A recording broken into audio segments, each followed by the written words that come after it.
Hello, everybody. It is day 100, and we have reached triple digits. So, congratulations. Thank you so much for being with me all the way through today. And today's reading is going to be from Leviticus chapter 14 and Hebrews chapter 11. Let's dive right in. The book of Leviticus, chapter 14. The Lord spoke to Moses, saying, "This shall be the law of the leprous person for the day of his cleansing. He shall be brought to the priest, and the priest shall go out of the camp, and the priest shall look. Then, if the case of leprous disease is healed in the leprous person, the priest shall command them to take for him who is to be cleansed 2 live clean birds, and cedar wood, and scarlet yarn, and hyssop. And the priest shall command them to kill one of the birds in an earthenware vessel over fresh water. He shall take the live bird with the cedar wood, and the scarlet yarn, and the hyssop, and dip them and the live bird in the blood of the bird that was killed over the fresh water. And he shall sprinkle it 7 times on him who is to be cleansed of the leprous disease. Then he shall pronounce him clean, and shall let the living bird go into the open field. And he who is to be cleansed shall wash his clothes, and shave off all his hair, and bathe himself in water, and he shall be clean. And after that he may come into the camp, but live outside his tent 7 days. And on the 7th day he shall shave off all his hair from his head, his beard, and his eyebrows. He shall shave off all his hair, and then he shall wash his clothes, and bathe his body in water, and he shall be clean. And on the 8th day he shall take 2 male lambs without blemish, and 1 ewe lamb a year old without blemish, and a grain offering of 3/10 of an ephah of fine flour mixed with oil, and 1 log of oil. And the priest who cleanses him shall set the man who is to be cleansed and these things before the Lord at the entrance of the tent of meeting. And the priest shall take 1 of the male lambs and offer it for a guilt offering, along with the log of oil, and wave them for a wave offering before the Lord. And he shall kill the lamb in the place where they kill the sin offering and the burnt offering, in the place of the sanctuary. For the guilt offering, like the sin offering, belongs to the priest. It is most holy. The priest shall take some of the blood of the guilt offering, and the priest shall put it on the lobe of the right ear of him who is to be cleansed, and on the thumb of his right hand, and on the big toe of his right foot. Then the priest shall take some of the log of oil, and pour it into the palm of his own left hand, and dip his right finger in the oil that is in his left hand, and sprinkle some oil with his finger 7 times before the Lord. And some of the oil that remains in his hand the priest shall put on the lobe of the right ear of him who is to be cleansed, and on the thumb of his right hand, and on the big toe of his right foot, on top of the blood of the guilt offering. And the rest of the oil that is in the priest's hand he shall put on the head of him who is to be cleansed. Then the priest shall make atonement for him before the Lord. The priest shall offer the sin offering to make atonement for him who is to be cleansed from his uncleanness, and afterward he shall kill the burnt offering. And the priest shall offer the burnt offering and the grain offering on the altar. Thus the priest shall make atonement for him, and he shall be clean. But if he is poor and cannot afford so much, then he shall take 1 male lamb for a guilt offering to be waved to make atonement for him, and 1/10 of an ephah of fine flour mixed with oil for a grain offering, and a log of oil. Also 2 turtle doves or 2 pigeons, whichever he can afford. The one shall be a sin offering, and the other a burnt offering. And on the 8th day he shall bring them for his cleansing to the priest, to the entrance of the tent of meeting, before the Lord. And the priest shall take the lamb of the guilt offering and the log of oil, and the priest shall wave them for a wave offering before the Lord. And he shall kill the lamb of the guilt offering, and the priest shall take some of the blood of the guilt offering, and put it on the lobe of the right ear of him who is to be cleansed, and on the thumb of his right hand, and on the big toe of his right foot. And the priest shall pour some of the oil into the palm of his left hand, and shall sprinkle with his right finger some of the oil that is in his left hand 7 times before the Lord. And the priest shall put some of the oil that is in his hand on the lobe of the right ear of him who is to be cleansed, and on the thumb of his right hand, and on the big toe of his right foot, in the place where the blood of the guilt offering was put. And the rest of the oil that is in the priest's hand he shall put on the head of him who is to be cleansed, to make atonement for him before the Lord. And he shall offer of the turtle doves or pigeons, whichever he can afford, one for a sin offering, and the other for a burnt offering, along with a grain offering, and the priest shall make atonement before the Lord for him who is being cleansed. This is the law for him in whom is a case of leprous disease, who cannot afford the offerings for his cleansing. The Lord spoke to Moses and Aaron, saying, When you come into the land of Canaan, which I give you for a possession, and I put a case of leprous disease in a house in the land of your possession, then he who owns the house shall come and tell the priest, There seems to me to be some case of disease in my house. Then the priest shall command that they empty the house before the priest goes to examine the disease, lest all that is in the house be declared unclean. And afterward the priest shall go in to see the house.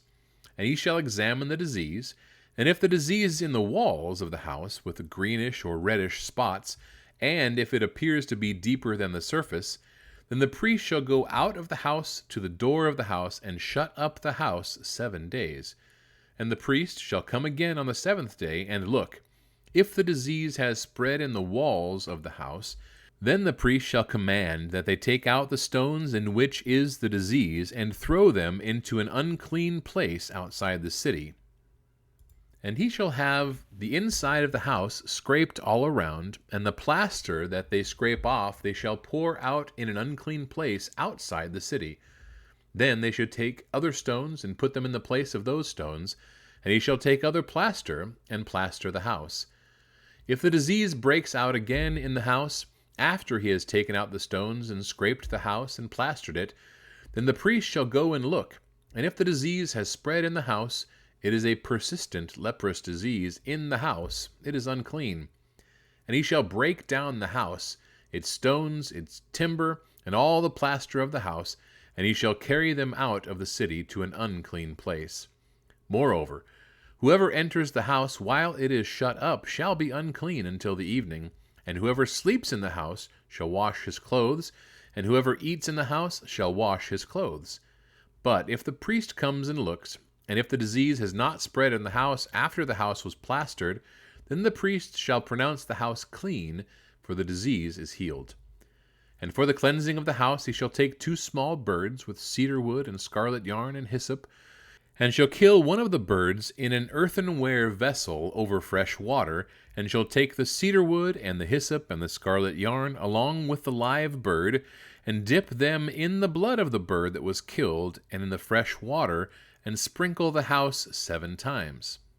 Thus he shall cleanse the house with the blood of the bird and with the fresh water, and with the live bird, and with the cedar wood and hyssop and scarlet yarn. And he shall let the live bird go out of the city into the open country. So he shall make atonement for the house, and it shall be clean. This is the law for any case of leprous disease, for an itch, for a leprous disease in a garment or in a house, and for a swelling or an eruption or a spot, to show when it is unclean and when it is clean. This is the law for leprous disease. The book of Hebrews, chapter 11. Now, faith is the assurance of things hoped for, the conviction of things not seen. For by it the people of old received their commendation. By faith we understand that the universe was created by the word of God, so that what is seen was not made out of things that are visible. By faith Abel offered to God a more acceptable sacrifice than Cain, through which he was commended as righteous, God commending him by accepting his gifts. And through his faith, though he died, he still speaks. By faith Enoch was taken up so that he should not see death, and he was not found, because God had taken him. Now before he was taken, he was commended as having pleased God. And without faith it is impossible to please him, for whoever would draw near to God must believe that he exists, and that he rewards those who seek him. By faith Noah, being warned by God concerning events as yet unseen, in reverent fear constructed an ark for the saving of his household. By this he condemned the world, and became an heir of the righteousness that comes by faith. By faith, Abraham obeyed when he was called to go out to a place that he was to receive as an inheritance. And he went out not knowing where he was going. By faith he went to live in the land of promise, as in a foreign land, living in tents with Isaac and Jacob, heirs with him of the same promise. For he was looking forward to the city that has foundations, whose designer and builder is God. By faith Sarah herself received power to conceive, even when she was past the age, since she considered him faithful who had promised. Therefore, from one man, and him as good as dead, were born descendants as many as the stars of heaven, and as many as the innumerable grains of sand by the seashore. These all died in faith, not having received the things promised, but having seen them and greeted them from afar, and having acknowledged that they were strangers and exiles on the earth. For people who speak thus make it clear that they are seeking a homeland. If they had been thinking of that land from which they had gone out, they would have had opportunity to return. But as it is, they desire a better country, that is, a heavenly one. Therefore God is not ashamed to be called their God, for he has prepared for them a city.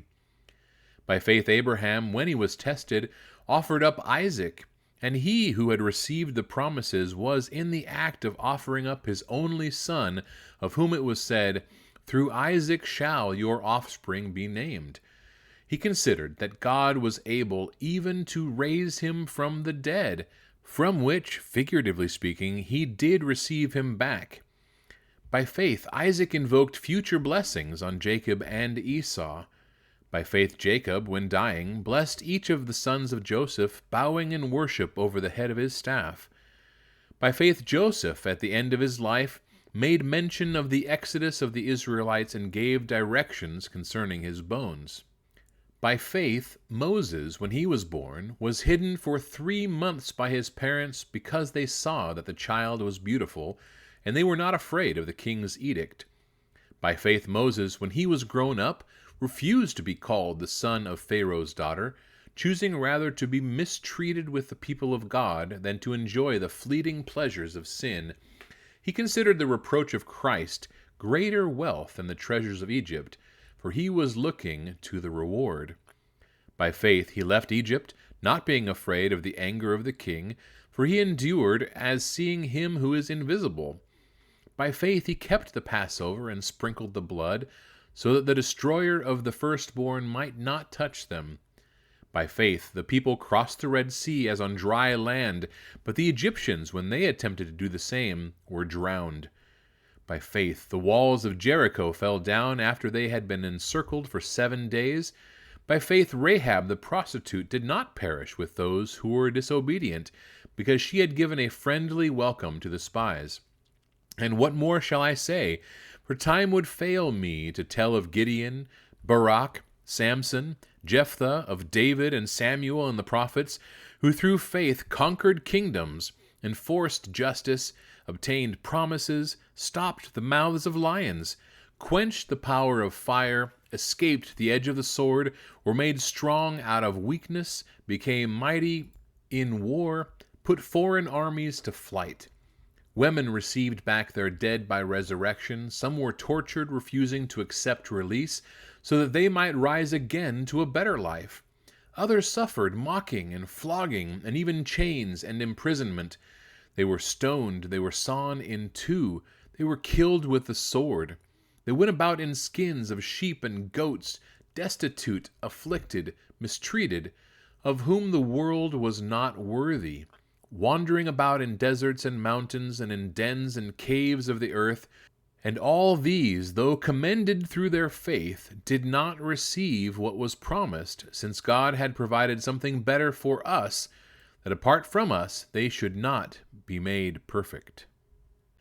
All right, that wraps up our reading for day 100, everybody. Thanks again. I appreciate you. God bless, and we will see you tomorrow.